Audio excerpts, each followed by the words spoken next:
ভাইয়ারা আমার, ইমান ঠিক করেন, আগে ইমান তারপরে আমল। ইমান ঠিক করেন, ইমান ঠিক করেন। আমল না করলেও একদিন না একদিন জান্নাতে যাবেন যদি কি ঠিক থাকে। বলে না কি ঠিক থাকে? আরো জোরে বলেন কি ঠিক থাকে? ইমান। ইমানকে নবায়ন করেন, ইমানের চর্চা বেশি বেশি করে করেন। মেশকাত শরীফের কিতাবুল ঈমান পড়েন, বুখারী শরীফের কিতাবুল ঈমান পড়েন, তিরমিজি শরীফের কিতাবুল ঈমান পড়েন। অন্য হাদিসের কিতাব পড়তে পারেন না না পারেন, কমাস কম মেশকাত শরীফের কিতাবুল ঈমানটা আপনি পড়েন। যদি জাহান্নাম থেকে এই যুগে বাঁচতে চান, আমার ক্ষুদ্র গবেষণা আমি যেটা পেয়েছি, আপনি নিজে লেখাপড়া না করলে, নিজে কোরআন হাদিস না পড়লে আপনি জাহান্নাম থেকে বাঁচতে পারবেন না। কারণ একই স্টেজের মধ্যে এক বক্তা বলে একরকম, আরেক বক্তা বলে আরেক রকম। কথা বলেন না কেন? এক মাহফিলের মধ্যে শ্রোতাদের মনে প্রশ্ন সৃষ্টি হচ্ছে কি হয় না?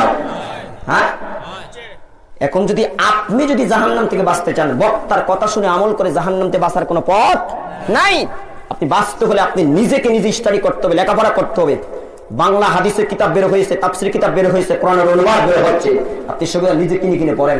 যেটা বুঝবেন না, ভালো হক্কানি আলেম যাকে ভালো মনে করেন, নিঃস্বার্থে কথা বলে, কোরআন হাদিসের অপব্যাখ্যা করে না, তাদের কাছে যে জেনে নেবেন, তাহলে আপনি জাহান্নাম থেকে বাঁচতে পারবেন। অন্যথা আপনি জাহান্নাম থেকে বাঁচার কোনো সম্ভব নয়। আমরা আলেমরা আজকে সমাজে যত ফিতনা সৃষ্টি করতেছি, সবাই আজকে আমরা দলকে বড় মনে করি, ধর্মকে বড় মনে করি না। এই জন্য সবাই দলের টানাটানি। ঠিক না? কি কথা বলেন?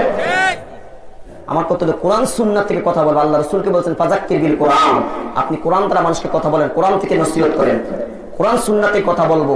যখন মানুষ কোরআন সুন্নাহর সঠিক জ্ঞান পাবে, তখনই সে বুঝতে পারবে কোন দলটা সত্য, কোন দলটা মিথ্যা, কোনটা ইসলামী দল, কোনটা বাতিল দল। ঠিক না? কি কথা বলেন?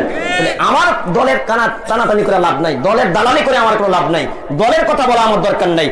যখন মানুষ কোরআন সুন্নাহর ইলম পাবে, কোরআন সুন্নাহ বুঝবে, জানবে, তখন তার সামনে স্পষ্ট ভাবে আয়না যেভাবে সামনে নিলে আয়না বলে দিচ্ছে তোমার চেহারা এখানে কালি, এখানে তীর, এখানে এটা, ওইখানে এটা, ঠিক তেমনি ভাবে যখন একটা মানুষ কোরআন সুন্নাহকে সামনে নিয়ে রিসার্চ করবে, গবেষণা করবে, জানবে, পড়বে, বুঝবে, তখন ওই কোরআন সুন্নাহই তাকে বলে দিবে এই দল সঠিক, ওই দল বাতিল। আমার কারো দলের ব্যাপারে সঠিক বাতিল বলার কোনো দরকার নাই।